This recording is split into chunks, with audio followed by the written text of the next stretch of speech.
जय हिंद दोस्तों। आज हम इस वीडियो में दूसरे चैप्टर के बारे में जो कि चित्रकला के 6 मूल तत्व से जुड़ा हुआ है। जो चित्रकला के जो मूल 6 तत्व होते हैं उनमें से आज हम दूसरे तत्व के बारे में बात करेंगे जिसे हम रूप कहते हैं। ठीक है। अब रूप जो है, सबसे पहले तो मैंने इसके पहले भी जो चैप्टर 1 से पहला वीडियो जो मेरा बना हुआ है उसमें मैंने रूप भेद के बारे में बताया है। हालांकि चर्चा मैंने रूप के बारे में भी की है और वहाँ पे मैंने बताया हुआ है कि रूप क्या होता है। रूप में एक चीज़ तो होता है, वास्तविक किसी चीज़ की पहचान होती है जिसको हम रूप कहते हैं। रूप में आकृति, अनुपात, आकार ये सब निहित होते हैं, गुण निहित होते हैं। तो जिन आकृतियों यानी आकारों की या फिर आकृतियाँ या फिर आकारों की पहचान जिनकी हो सके उनको हम रूप कहते हैं। ठीक है ना। जिन आकृतियों एवं आकारों की पहचान होती है उसको हम क्या कहते हैं, रूप कहते हैं। और रूप जो है वो मुख्यतः कितने होते हैं, 2 प्रकार के होते हैं। मैंने लिखवाया भी है। तो एक थे विद्वान प्लेटो,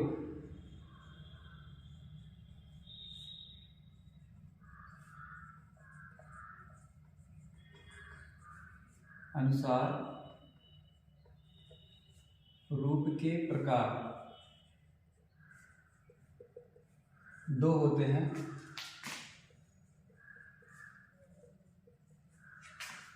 पहला होता है सापेक्ष और दूसरा होता है निरपेक्ष।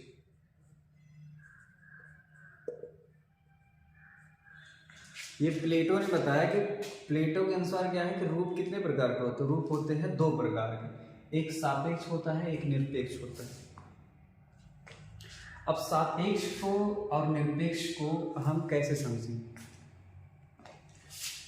जो चीजें आप देख रहे हैं, जो चीजें आपको दिखाई दे रही हैं, उन चीजों को हम सापेक्ष रूप कहते हैं।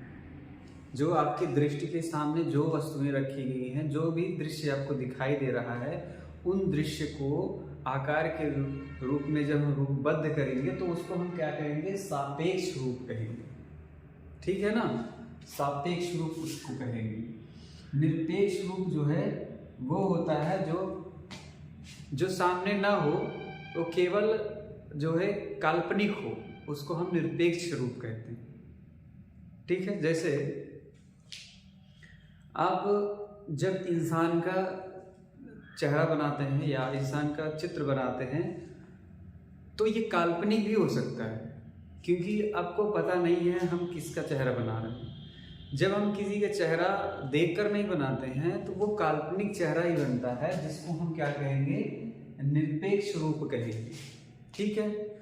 और सापेक्ष रूप उसको बोलेंगे जो चित्र हम देखकर बनाते हैं, जिस रूप को हम देखकर बनाते हो उसको हम सापेक्ष रूप कहेंगे। ठीक है ना। तो सापेक्ष और निरपेक्ष ये समझ में आ गया। जैसे रूप हम बनाते हैं, आपने किसी देवी या देवताओं के जो है चित्र बनाए, तो जब आपने उनको देखा नहीं है तो फिर आपने कैसे बनाया, तो हम उसको क्या बोल सकते हैं, काल्पनिक रूप कह सकते हैं। क्या कहेंगे, काल्पनिक रूप कहेंगे।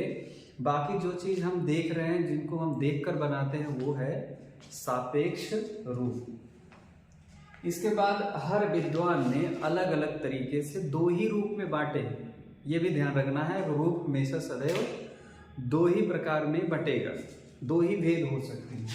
उनके अलग अलग जैसे नाम में, जैसे एक होता है समरूप, समरूप। ठीक है। इसी के नीचे विषम रूप कह सकते हैं, विषम रूप। ठीक है। फिर आगे जोड़ेंगे समान रूप,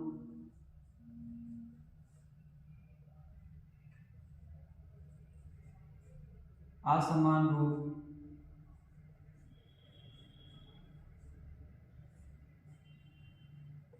ठीक है। चाहे हम यहाँ पे ऐसे लिख भी सकते हैं सापेक्ष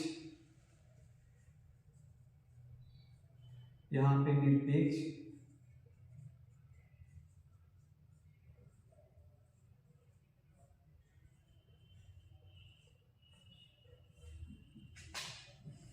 ठीक है।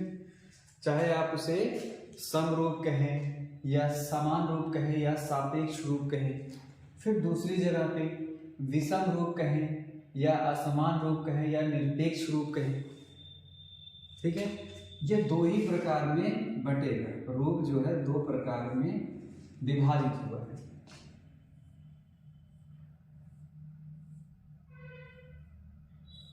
मैंने जब रूप भेदा, जो कि चित्रकला के 6 अंग में से पहला स्थान रखता है रूप भेद, तो उसमें मैंने रूप के बारे में बताया हुआ है कि उसमें समरूप क्या होता है, विषम रूप क्या होता है, ठीक है ना।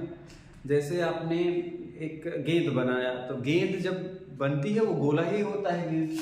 तो अब इस गेंद को आप दो हिस्से में भाग में बांट दें, मान लीजिए सीधे सीधे, तो इधर वाला हिस्सा और इधर वाला हिस्सा जब पूरी तरह से एक दूसरे को ढक ले या फिर एक जैसा ही बना हो, तो उसे हम क्या कहेंगे? उसे हम समरूप कहेंगे, समान रूप कहेंगे, सापेक्ष रूप कहेंगे, ठीक है ना। इसके बाद यही चीज ये हमने एक रूप बनाया हुआ है। अब इसको हम आधे आधे पे हम बांट देते हैं। इधर का या फिर इधर का जो है पार्ट उधर के हिस्से को ढक नहीं सकता। इधर का हिस्सा तो ढक लेगा, लेकिन ये ओवर हो जाएगा, ज़्यादा है। और इधर का जो डिजाइन है, रूप है, ये अलग है, इधर का अलग है। इसीलिए मैंने कहा कि ये दूसरा रूप विषम रूप का उदाहरण है, असमान का उदाहरण है, निरपेक्ष का उदाहरण है, ठीक है। रूप में इतना ही होता है। फिर उसके बाद जो है रूप के जो अलग अलग भाग होते हैं रूप में, जैसे कि आप जो है रूप में क्या देख सकते हैं, भाव देख सकते हैं। हर रूप में एक अलग अलग भाव होता है। जिस तरह से रेखा का एक भाव होता है, वैसे ही जो है रूपों का अलग अलग भाव होता है, ठीक है ना। अब जैसे ये गोलाकार हो गया, ये त्रिभुजाकार हो गया, आयताकार हो गया, ये अंडाकार हो गया। ये गोलाकार भाव है, तो गोलाकार में कौन सा भाव उत्पन्न होगा? एक तो सौंदर्य दिखा सकते हैं, ठीक है, सुंदर लगता है, गोला जो है वो सुंदर दिखता है। शक्ति का प्रतीक भी हो सकता है, सुरक्षा का प्रतीक भी हो सकता है, दिव्यता का भी भाव उत्पन्न हो सकता है इसमें। त्रिभुज में सुरक्षा का भाव है, सुरक्षा, इन तीनों तरफ से सुरक्षा का भाव है। जहां पे सुरक्षा रहेगी वहां शक्ति का भाव होगा, ठीक है। संतुलन का भाव भी है यहाँ पे। अगर यही त्रिभुज उल्टा बना दिया जाता ऐसे, ये असंतुलित हो जाता, क्या इस नोक पे इसका बैलेंस भार जो है संतुलित होता? या तो इधर गिर जाएगा, या तो आगे की तरफ, या तो पीछे गिर, चारों दिशा में किसी भी दिशा में गिर सकता है। ये इसमें गति हमेशा दिखाई देगी। ये किधर किसी भी दिशा में ये लुढ़क सकता है गोलाकार, इसलिए इसमें गति का भाव मुख्यतः रहेगा, इसमें सुरक्षा का भाव मुख्यतः रहेगा, इसमें जो है संतुलन।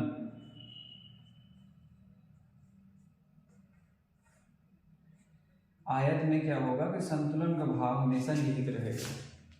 ये स्थिर भी रह सकता है, स्थिर का भाव हो सकता है, जिसमें स्थिरता है तो संतुलन होगा ही। ये इसका भाव क्या हो सकता है? सौंदर्य,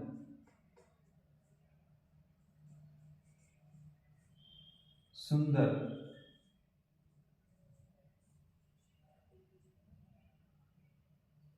शोभा, ठीक है।